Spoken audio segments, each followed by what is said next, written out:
Welcome back to Collector Not Hoarder. This is Tom. Today I'm going to run through some cards that I got sitting around that I wanted to share with you. First, I want to say happy opening day to all baseball fans out there. Yesterday was opening day and super happy to be a Cleveland fan yesterday. We got lucky, almost blew it there in the 9th. Class A giving up a run to tie it, but they took it back in the 10th. So awesome day yesterday. But in the background here, I got Joe Boo. I'm sure he played a big part in that yesterday. I pull out Joe Boo at the start of every season. He goes dormant through the winter months, and he comes back out for the start of the season. And on the right, we have a 1948 replica of Chief Wahoo. And 48, if you know anything about Cleveland baseball, that was the last time the Indians won a World Series. So we definitely got to get a win sometime soon. Sometime within my lifetime would be amazing. But I also have here, this is actually an opening day commemorative ball from 2012. Me and my wife were at this game. This is April 5th, 2012. So if you've ever looked up that game or have heard about that game, that is the longest opening day game in baseball history, and super disappointing day for a Cleveland fan. We were there for the entire game. That game went 16 innings. We watched Chris Perez blow it in the 9th. I believe he gave up 3 runs. And then we proceeded to sit through another 7 grueling, cold innings in Cleveland and ultimately lose that game. So I just like to pull that out and have that as a, maybe not a fond memory, but it was a memory that me and my wife made together well before we were married. But that was a cold day, and we actually still have the blanket that we had to buy that day at the stadium. If the game would have ended in its standard 9 innings, we would have been totally fine, but by about the 12th inning, we were frozen. So we had to go spend $80 on a blanket and stay warm for the next 4 innings. So anyways, happy opening day to everybody. Let's look at some cards. We're going to stay actually on the Indians just for a moment. I went to a recent Dallas card show, and I had a pretty nice pickup. This is a complete set. You can see here 1949 autographed action photos of the Cleveland Indians, which world champions. So like I just mentioned, in 1948, they were the champions. So these pictures came out just after that. And this is a complete action set. And the main feature for that set being a beautiful satchel page. I love these black and white photos. Get a nice little glare there. There we go. That's a little bit better. But this was a nice purchase that I was very happy to find at the Dallas Card Show. The dealer that was there, he's a longtime Cleveland fan, so he's always got a lot of Indian stuff there. And he's from Cleveland, but he's lived here in DFW for like 40 years. But he had this set sitting out, and me and him worked back and forth. He gave me an awesome deal, which I felt on the set, especially for how clean and nice these things are. It's got the Larry Doby action, like his Bowman card, which is an awesome picture. But I was happy to find these, and that he was able to actually work with me on them. You can see they were blank back. And, it's got great pictures of all the guys. I just pulled out a few of them just to show a few of them. But Bob Feller here. What is that? A little hair on there. Yeah, great pictures. Let's see. Next, I want to go to... Let's see. Oh, we could go with this. This is fun. So I think I've showed these before. This is a 1910-ish, I believe, T51, and it's from the Murad College series. And I think it's 150 50 card set, and there's 8 baseball cards. I am collecting the 8 baseball that are in the set. I have 7 of 8. I'm still missing 1.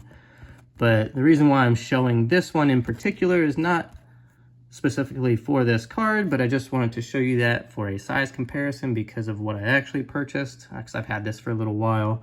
I picked up the T6.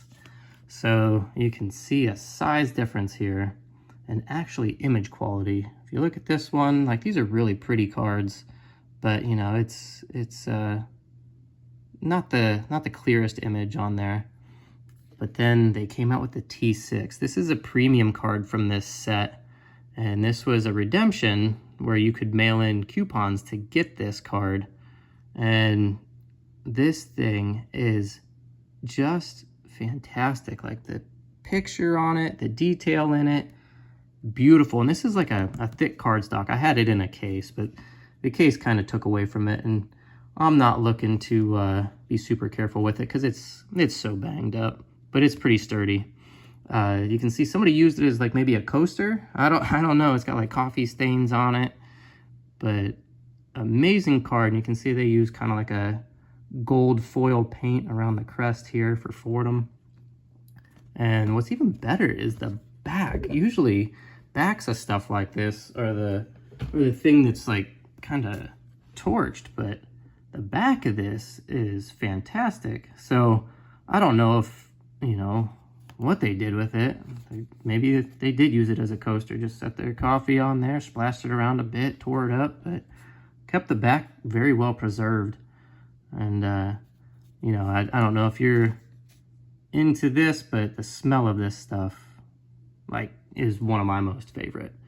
And this thing, it doesn't have your classic, like, I don't know, I usually refer to it as like a musty library book, but this actually smells like an antique shop. This kind of has like maybe a hint of potpourri in with an antique shop, but it's still got, you know, that old pre-war vintagey smell to it. But just a beautiful, beautiful card, and the size of it is just really what gets me. Let's see. I got a few postcards here that are fun. This is just a generic boy with a baseball bat. This is from 1906, I think. Yeah, 1906. And I just thought it was a neat image. You know, for what? Like, I think maybe 10 bucks is what I paid for it. Unposted, clean back. You can kind of see the red ink bleeding through on the back. So that, you know, that kind of tells you that that was the first color they laid down on this. I put down the red and then layered on top of it. You can see the red bleed through on the whole image. But just a neat postcard. I like the old trade cards, and now I'm starting to kind of like work into some like early 1900s postcards, which is actually kind of what I have left here. And we'll go with kind of this pair right here. These are pretty popular. I've seen these around, but I was able to pick up a couple that I wanted here from this set. So these are embossed, so you know, you kind of have that raised like 3D feel to them. Obviously I can't feel it through this case, but the players are embossed on there, and these have actually been identified as actual players. And if you find these out in the wild, you can usually find them for a pretty good price if the person that's selling them doesn't particularly know. But these two here from this set have Hall of Famers Jimmy Collins and Frank Chance in these pictures. They've been identified. And so these are 1906 postcards. And I think they produced these postcards for a little while because you can find different backs on them. And I know these are 1906. Obviously the flip up here says 06, but I don't know what they would do if they had the later version of the card, because the later version of the card has the divider going down the back. And they started dividing postcards at the beginning of 1907. So until then, you could only put the address on the back and you had to write your message on the front. So this was a beautiful copy of this card that I was able to pick up. very happy with this one. This was really nice. I was looking for an unposted copy of this one, but I wasn't able to find one just yet. I still got my eyes open for one, trying to find a reasonable priced one. And this one obviously is an undivided back as well. So this one's also a 1906. So that's what I was targeting. I was trying to find ones that didn't have the divided back because I wanted a guarantee of the year, making it 1906. Because you can see this one is postmarked. It's got a postmark in 1907. But the fun thing about this one is, you know, I live in DFW. I've mentioned that before. And this is actually addressed to Mesquite, Texas, which is located here in DFW. And the message on the front of this, I always like seeing what the messages say, but this says, it's just in reference to your Saturday afternoons in Dallas this summer. So they would just be referencing baseball that was played down here in the Texas League. So I just thought that was pretty fun message on that card. But these are great cards, you know, especially early cards of Hall of Fame baseball players that you can get for relatively cheap if you're patient. I'm sure you can find them where the seller does have them titled with those players' names, and that makes them a little bit more expensive. But if you can find them out in the wild, you can get them for a good price. And it was Jimmy Collins and Frank Chance on these again. And then my last postcard is something I was really excited to get. That was this. This is a 1907 Steubenville baseball team champion team photo on this postcard. So back then it was the POM League, which was Pennsylvania, Ohio, Maryland, and they were the champions in 1907. And I know I just said I live here in DFW, but I'm originally from Ohio, and my grandfather on my mom's side, he actually lived in Steubenville when he was growing up. And I lived in Canton whenever I grew up. So this is a Steubenville baseball team card from 1907.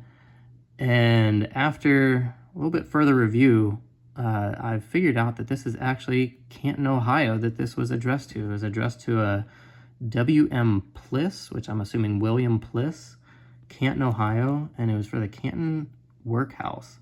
So the Canton Workhouse, I believe, was a place for people that needed a place to live and some employment for them. But there's just so many ties to this. And what's even crazier is for Christmas this past year, my wife, there was a pre-war baseball t-shirt that I wanted, and I've shared the shirt on my Instagram page. So if you follow me on Instagram, you can see it on there. But it was for the Steubenville Factorymen in 1905. And this team was actually established back in the 1800s, the late 1800s. And in 1905, they were referred to as the Factorymen. So this is that team that my shirt references. And I was able to get a postcard. So many ties. My grandfather being from Steubenville, the shirt being a Steubenville Factorymen shirt, and it being addressed to somebody in Canton, Ohio. So I love finding stuff that has a tie to me or my life or some aspect of my life. And this was a big deal for me to find this. I was pretty excited when I got this. It was in auction. I won the auction, and I was thrilled whenever it showed up. So this was the last thing that I had for you. Once again, I appreciate you guys watching my videos. Leave me comments down below. Tell me what you think of this stuff. Like the video, and don't forget, there's a fine line between a collector and a hoarder. Which one are you?